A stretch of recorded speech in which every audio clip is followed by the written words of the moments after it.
खबर का रुख कर लेते हैं। लालू प्रसाद यादव के समधी जितेंद्र यादव के घर पर ईडी ने छापा मारा है, जहां इस कड़ी में ईडी की टीम करीब 16 घंटों और 7 मिनट की कार्रवाई के बाद बाहर निकली। कार्रवाई करने वाली टीम के हाथ में सील बंद बैग थे, जिनमें कई दस्तावेज थे। कार्रवाई इतनी लंबी चली कि टीम को यहां लाने वाली एक गाड़ी भी समय से पहले जा चुकी थी। जितेंद्र यादव के यहां कार्रवाई के बाद घर से कई लोग निकले, जो शुक्रवार सुबह उनके घर मिलने आए थे और कार्रवाई के चलते यहां कैद होकर रह गए। ईडी की टीम के जाने के बाद वो लोग बाहर निकले। हालांकि इन लोगों ने किसी से भी बात करने से इनकार कर दिया। तो वहीं कांग्रेस अध्यक्ष मल्लिकार्जुन खड़गे ने आरजेडी नेता तेजस्वी यादव के घर ईडी की छापेमारी को लेकर अपना विरोध जताया।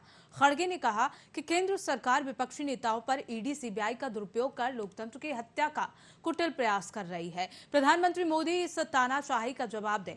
खड़गे ने ट्वीट कर कहा कि पीएम मोदी ने पिछले 14 घंटों से उप मुख्यमंत्री तेजस्वी यादव के घर पर ईडी को बैठा रखा है। खड़गे ने कहा कि उनकी गर्भवती पत्नी और बहनों को प्रताड़ित किया जा रहा है। बता दें कि ईडी ने कथित जमीन के बदले नौकरी घोटाले मामले में शुक्रवार को राष्ट्रीय राजधानी में बिहार के डिप्टी सीएम और आरजेडी नेता तेजस्वी यादव के आवास पर छापा मारा था। कांग्रेस के राष्ट्रीय अध्यक्ष ने कहा कि ईडी की टीम आरजेडी नेता से नई दिल्ली स्थित उनके आवास पर 11 घंटों से ज्यादा समय तक पूछताछ करने के बाद रवाना हुई। टीम के रवाना होने के बाद खड़गे ने ट्वीट कर लिखा कि लालू यादव बुजुर्ग हैं, बीमार हैं, तब भी मोदी सरकार ने उनके प्रति मानवता नहीं दिखाई। अब पानी सिर के ऊपर चला गया है।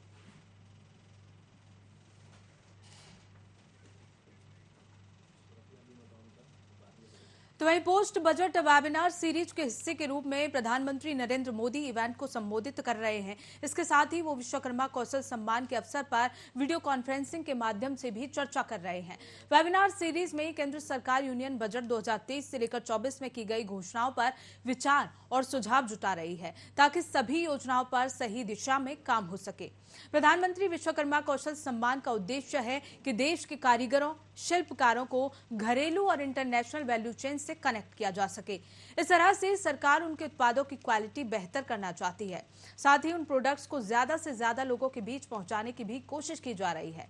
इस योजना को प्रधानमंत्री विकास नाम दिया गया है और देश के लाखों असंगठित क्षेत्र के कारीगरों को इसका लाभ दिया जा रहा है।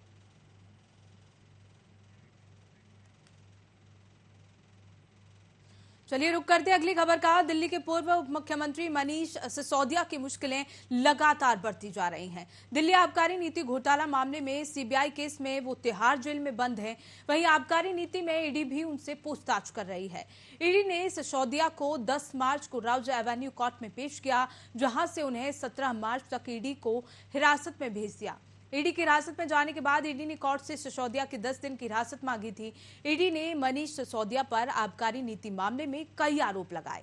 ईडी ने कोर्ट को बताया कि मनीष सिसोदिया ने दूसरे लोगों के नाम से सिम कार्ड और मोबाइल फोन खरीदे थे। सिसोदिया ने कुछ निजी कंपनियों को थोक व्यापार देने की साजिश के तहत नीति को लागू किया था। निजी संस्थाओं को थोक लाभ मार्जिन का 12% तय किया गया था। षड्यंत्र का समन्वय साउथ ग्रुप के साथ विजय नायर और अन्य ने किया था। दक्षिण ग्रुप के सदस्यों को आगे 9 क्षेत्रों का नियंत्रण दिया गया। इसकी मीटिंग मनीष सिसोदिया के घर पर हुई थी। ईडी ने इंडो स्पिरिट्स कंपनी को L1 लाइसेंस सुनिश्चित करने में सिसोदिया की भूमिका को अहम बताया है।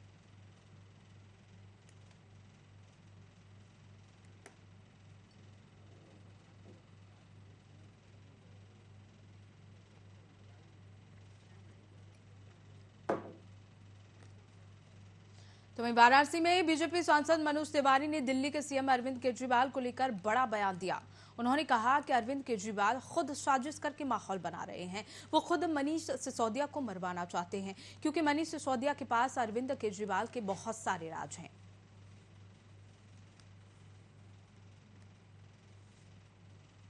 इससे व्हाट्सएप चैट रिट्रीव कर लिए गए हैं। 170 मोबाइल 6 महीना में खरीदे गए हैं। 170 किसी और नाम से उपयोग किया है मनीष सिसोदिया और उनके जो क्लोज सर्किट लोग हैं, और उसमें 14 मोबाइल के व्हाट्सएप कूचने के बाद भी रिट्रीव कर लिए गए।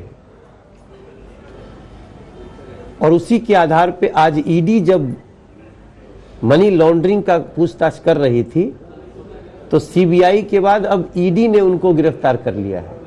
अब वो आज से वो ईडी के गिरफ्त में है। तो मेरा माथा ठनका कि अरविंद केजरीवाल की जेल में मनीष सिसोदिया की जान का खतरा कैसे हो सकता है। इसका मतलब ये माहौल बना के मनीष सिसोदिया को खुद मरवाना चाहते हैं अरविंद केजरीवाल, क्योंकि वो उनके राज जानते हैं। अब ये बात मैं जब से बोला हूं, आज दिन भर यही चल रहा था, तब से एक अलग वंडर मचा हुआ है।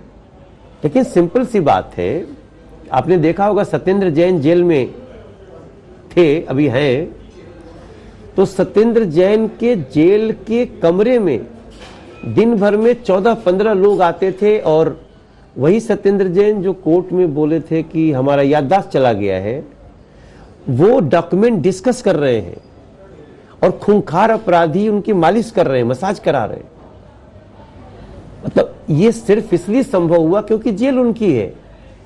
तो हम लोगों ने उसकी आवाज उठाई कि भाई आप जेल का दुरुपयोग कैसे कर सकते हैं, और उसी जेल में मनीष सिसोदिया को खतरा कैसे हो सकता है। इट मीन्स कि देयर इज समथिंग बिग, कुछ न कुछ ऐसी साजिश है, कॉन्स्पिरेसी है, जिसमें हमने आज बोला है कि मनीष सिसोदिया को और सुरक्षा दिया जाए, वरना अरविंद केजरीवाल उनको रास्ते से हटाने के लिए, राज न निकले इसके लिए कुछ भी कर सकते हैं। तो इसमें हमारा 9 बीता।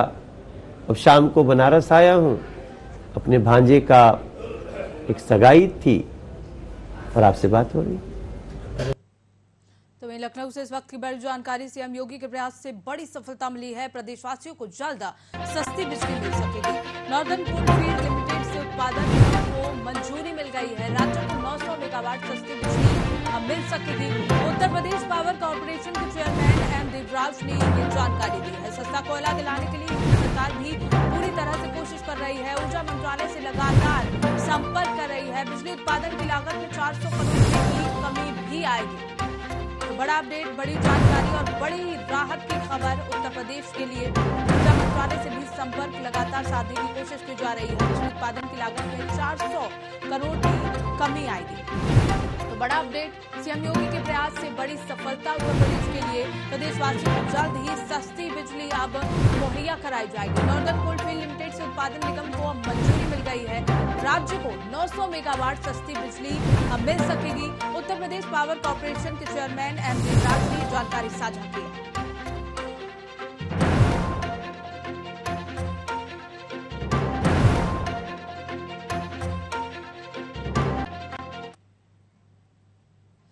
दिग्गज एक्टर सतीश कौशिक का 66 साल की उम्र में निधन हुआ। 9 मार्च को वो हमेशा के लिए सभी को अलविदा कह गए। सतीश कौशिक के निधन ने उनके परिवार और करीबियों को जिंदगी भर का खालीपन दे दिया। शुरुआती पोस्टमार्टम रिपोर्ट में मौत की वजह कार्डियक अरेस्ट बताई गई थी, लेकिन अब सतीश कौशिक मौत मामले में नया मोड़ आया है।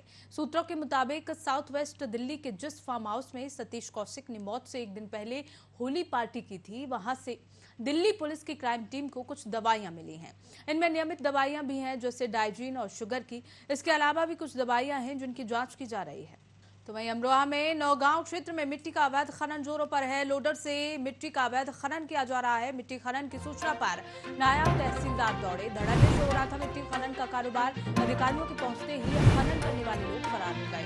नौगांव सादात क्षेत्र में यह अवैध मिट्टी का खनन हो रहा था। तस्वीरें देखिए किस तरह से लगातार और धड़ल्ले से अवैध खनन किया जा रहा है। अधिकारियों के पहुंचते ही अवैध खनन करने वाले लोग फरार हो गए, जिनकी तलाश की जा रही है।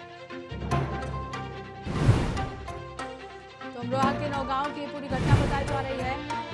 मिट्टी के अवैध खनन की लगातार खबरें। मिट्टी खनन की सूचना पर नायब तहसीलदार यहां पहुंचे तो धड़ल्ले से मिट्टी खनन का कारोबार हो रहा था और अधिकारियों के पहुंचते ही खनन करने वाले लोग मौके से फरार हो गए। नौगांव सादात क्षेत्र में अवैध मिट्टी खनन हो रहा था, जिसे रोकने के लिए नायब तहसीलदार पहुंचे, लेकिन मौके पर कोई भी अवैध खनन कारोबारी नहीं मिला।